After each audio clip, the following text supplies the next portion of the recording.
Ooh, fancy. What do we have here? Oh. So this is the Poco F6, and regardless of the little act I just did, I have been using this phone for about a week now. I am not really sure about its pricing just yet, but it should launch at around 30,000 Indian rupees or some $350. And this phone packs some amazing specs for the price. Snapdragon 8S Gen 3, 12-bit AMOLED display, 90-watt charging, Sony cameras. It's a pretty impressive spec sheet. Okay, so let's unbox this. Inside the box, we get some pretty basic stuff. There's the SIM ejector tool, we have some paperwork, and at the same time, we also have this silicone cover, which is not transparent. And then we have the phone itself. We have it in this silver color variant, but it is available in two other color options as well, green and black. The green one is not available in India though. And so, okay. And keeping it aside, we have a 120-watt charger inside the box, and then we have a USB Type-C cable. By the way, this phone only supports 90-watt charging, but you do get a 120-watt charger. Not complaining. All right, first of all, let me get down with one of the not so good aspects about this phone, its design. You can see the design here is pretty basic. This is what most of 2024's phones look like. This is a plastic bag and it has plastic frames, but it is well built, and the hands-on feel exactly is not bad, but it does not feel like you're holding a premium smartphone either. But the redeeming factor here is that on the display you get Gorilla Glass Victus protection, and it also has IP64 rating, but other than that, I think the design is pretty boring. But the display side of things is where the real gem is on the Poco X6. I have had the best time interacting with this screen. It is a 6.7 inches AMOLED screen. It has a 12-bit color depth, 1920Hz PWM dimming, 100% DCI-P3 color coverage, 2400 nits of peak brightness, and you can see the bezels are pretty trimmed down. So we can say that this is almost a flagship level display. I say it's almost flagship level because here the screen is LTPS and not LTPO, so its refresh rate cannot go as low as 1 or 10 Hz. The max I have recorded is 30. During our briefing, Poco did mention that this screen here can go from 30 to 45 to 90 to 120, but in my test, I could not record it going anywhere to 45 and 90, but I was able to get the display to switch between 30, 60 and 120 Hz. Okay, so there are other few things that I really appreciate about the display. The touch response here is really good, especially while gaming. And number two, its brightness is sufficient in sunny outdoor conditions as well. It can go up to 1200 nits in high brightness mode, but its display can also go really dim as well. So when I was using this phone till 1 AM, my eyes were slightly less affected.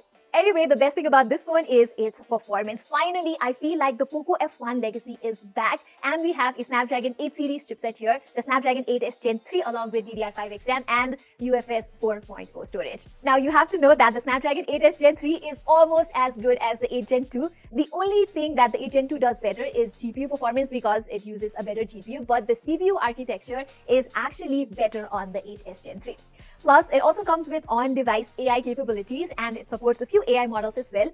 This phone does not necessarily support all the AI features, but the chipset does support it. So that's that, just letting you guys know again. Now, I will tell you that the real-life performance on this phone is just amazing. Games run smoothly, PUBG runs smoothly at around 88 FPS with great stability, and I also just received support for 120 FPS PUBG gameplay. Likewise, Genshin Impact runs at 58 FPS in high settings with great stability as well, and the temperature numbers are very favorable too. I mean, I recorded a max of 44 degrees while playing Genshin Impact for 30 minutes, but the cooling solution here is very effective, and I noticed that the heat dissipates quite easily here. The reason being, Poco has actually included a very big vapor chamber cooling here. They like to call it ice loop cooling, and according to them, this one is 3 times more effective than traditional PCs.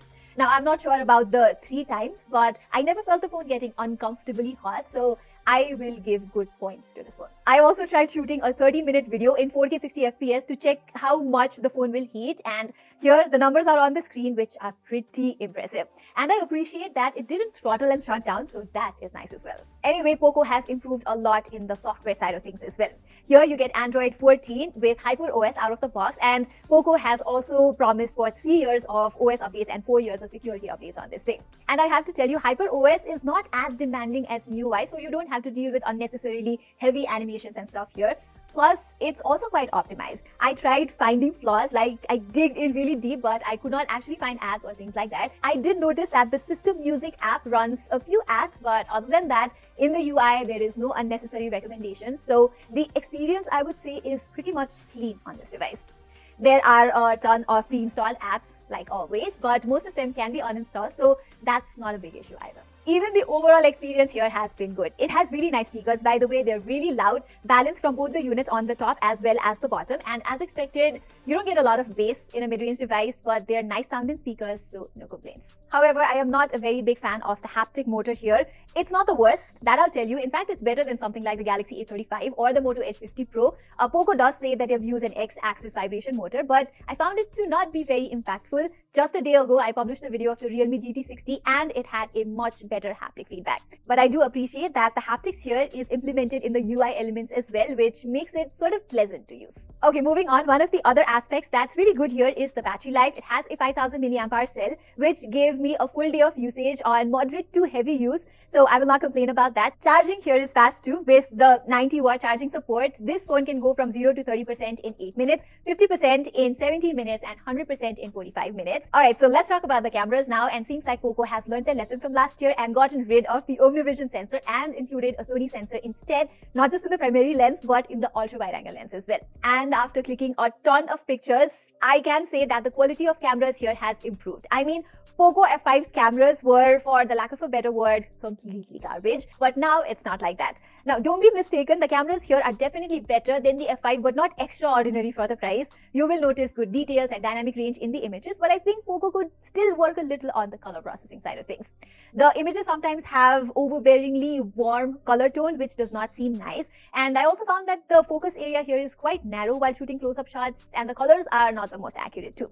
Still, for general usage, the images are not bad. I actually did get some nice images with this one, and in appropriate lighting, you can get some good images from this phone, no doubt. The 8-megapixel ultra-wide-angle images are just okay though in terms of details, but I like the colors on the ultra-wide-angle images more than the primary ones. I also have been comparing its cameras with the Realme GT60, and Realme's output is a little better than Poco's, but I will make a separate comparison video of it, so don't forget to subscribe. During nighttime, the photos are not bad though. The warmth is there, but it does not spoil the aesthetic, so no issues on that part. I only wish the camera was able to maintain better sharpness though. Here is a side-by-side comparison of nighttime image from Realme and Poco, and evidently Realme is doing a better job.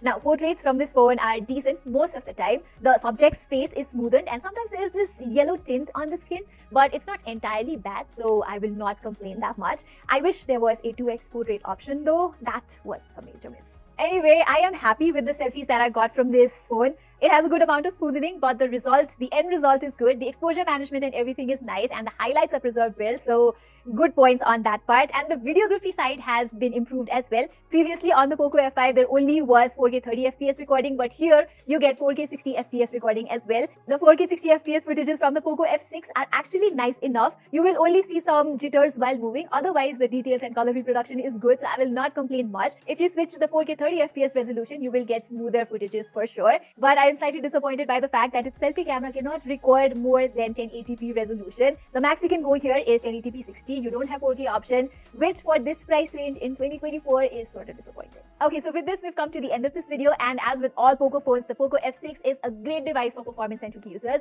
and even for general usage for someone who wants a fast phone with a good display, speakers, everything. It is a very good upgrade over the Poco F5 in almost all the aspects: the display, the cameras, charging, software, performance, everything. That being said, I wish the cameras here were a little better in terms of color processing, and also the design, as I said, is very basic. But if you can live with those little shortcomings, this device is definitely up for my recommendation. So everybody, that's all for my unboxing and full review of the all-new Poco F6. As I said in my Realme GT60 video, I will be comparing these two devices, so if you guys would like to watch that, don't forget to subscribe. Saying this, I'm Pratima Adhikari. Thank you so much for watching. I'll be back soon.